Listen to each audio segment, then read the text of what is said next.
বর্তমান সময়ে উচ্চমানের খাওয়া দাওয়া এবং ফ্যাশনেবল শরীরের যত্ন না নিয়ে অযথা যত্রতত্র আড্ডা মারছি, অথচ একবারের মতো শরীরচর্চার কথা ভাবতে চাই না। যাদের শরীরের কোনো কিছু অংশে কোনো রোগ যদি বাসা বাঁধে, তাহলে দোকান থেকে ওষুধ কিনে তারা খেয়ে নেয়, তাতে সাময়িক রিলিফ পাওয়া যায়, কিন্তু রোগের শিকড় থেকেই যায়। আমাদের শরীরের যে সকল অঙ্গ প্রত্যঙ্গগুলো আছে সেগুলি নির্দিষ্টভাবে কাজ চালিয়ে যায়। তাই আজ আমি এমন একটি বিষয় নিয়ে আলোচনা করতে চলেছি যে আমাদের শরীরের অনেক অঙ্গ আছে, সেগুলির মধ্যে অত্যন্ত ইম্পর্টেন্ট একটি অঙ্গ, তা হলো কিডনি বা বৃক্ক। হ্যাঁ, কিডনি বা বৃক্ক কিভাবে আমাদের অজান্তেই নষ্ট হয়ে যায় তা আমরা জানতেই পারি না, সেই কারণে কিডনিকে সাইলেন্ট কিলারও বলা হয়। আসুন আমরা আজ আলোচনা করি আমাদের কিডনি কিভাবে নষ্ট হতে থাকে এবং একসময় কিডনি ফেলিওর হয়ে পরলোকে পাড়ি দিতে হয়। সে যাই হোক, এখন প্রশ্ন হলো আপনি আপনার কিডনির সমস্যা কিভাবে ঘরোয়া পদ্ধতিতে প্রতিরোধ করবেন। দুর্ভাগ্যজনক এই যে যদি কিডনি প্রতিস্থাপন করা হয়, তাহলে আপনার ফিনান্সিয়াল কন্ডিশন হয়ে উঠবে একেবারে দুর্বিষহ এবং অত্যন্ত দুঃখজনক। তাই যারা মধ্যবিত্ত এবং নিম্ন মধ্যবিত্ত, সেই সব মানুষদের পক্ষে তা সম্ভব নয়। বর্তমানে কিডনির সমস্যা দিন দিন বাড়ছে, এ তো কথার কথা। আসল কথা হলো কেন কিডনি ড্যামেজ হয় বা কী কারণেই হয় সেটাই আমাদের জানা প্রয়োজন। প্রাথমিকভাবে বলা যেতেই পারে যে আমাদের জীবনযাপনের পদ্ধতি বদল, অস্বাস্থ্যকর খাদ্য গ্রহণ, অতিরিক্ত ওজন, বেশি সময় বসে থাকা সহ নানা কারণে কিডনি রোগ হতে পারে। কিডনিকে সুস্থ রাখার জন্য যে যে টিপসগুলো আমি বলবো সেগুলো আপনি অবশ্যই ফলো করবেন। মূল আলোচনা করার আগে একটি কথা, আমি অনেক ছোট, তাই দাদা ও দিদি ভাইদের কাছে আমার একান্ত অনুরোধ, আপনার যদি আমার ভিডিওটি ভালো লাগে তাহলে লাইক ও শেয়ার করবেন, পারলে সাবস্ক্রাইব করে পাশে থাকা বেল আইকনটি প্রেস করবেন। যা বলছিলাম, কিডনি রোগীদের সাধারণত ক্যালোরির চাহিদা অন্যান্য রোগীদের তুলনায় বাড়ানো হয়। মাংসপেশির সবলতা বজায় রাখার জন্য ক্যালোরি সাহায্য করে। এই ক্যালোরি রোগীকে শক্তি প্রদান করা ছাড়াও সচল এবং কার্যক্ষম রাখে। কিডনি রোগীর মোট ক্যালোরির চাহিদার বেশিরভাগ কার্বোহাইড্রেটের মাধ্যমে পূরণ হয়।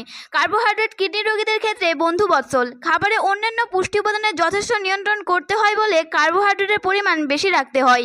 কিডনির রোগ প্রোটিন নিয়ন্ত্রণ অত্যন্ত জরুরি। দীর্ঘমেয়াদী কিডনি রোগে প্রতি কেজি ওজনের জন্য 0.5 থেকে 0.8 গ্রাম প্রোটিন বরাদ্দ করা যেতে পারে। কিডনির রোগীদের ডাল, বাদাম, কাঁঠালের বীজ, সিমের বীজ ইত্যাদি রোগীকে বর্জন করতে হয়।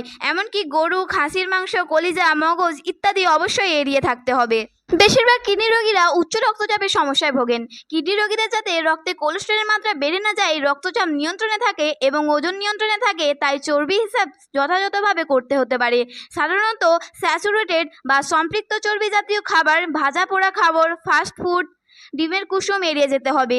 অনেক সময় দেখা গেছে যে কিডনি রোগী ভয়ে তেল খাওয়া বন্ধ করে দেয়, যা একেবারে স্বাস্থ্যসম্মত নয়। প্রতিদিনের রান্নায় 4 চা চামচ তেল ব্যবহার করা প্রয়োজনীয়। রক্তে পটাশিয়াম, ইউরিক অ্যাসিডের মাত্রা এবং ফসফরাস ইত্যাদির ওপর ভিত্তি করে সেই সবজিগুলি খাওয়া উচিত। অতিরিক্ত পিউরিন ও পটাশিয়াম সমৃদ্ধ শাকসবজি এবং গাঢ় লাল রঙের শাকসবজি এড়িয়ে যেতে হবে। সবজির স্যালাড বা সবজির স্যুপ ইত্যাদি কিডনি রোগীদের এড়িয়ে চলতে হয়। একথা অবশ্যই মনে রাখবেন যে কিডনি রোগীদের ফল খাওয়ার ক্ষেত্রে সতর্ক হতে হয়। Oxalic acid, uric acid, potassium, রক্তচাপ ছাড়াও আরও অনেক কিছু বিবেচনা করে ফল নির্ধারণ করা হয়। 3-4টি ফল রোগী ভেদে সীমিত আকারে দেওয়া হয়, যেমন আপেল, পাপা পেকে, পেয়ারা ইত্যাদি।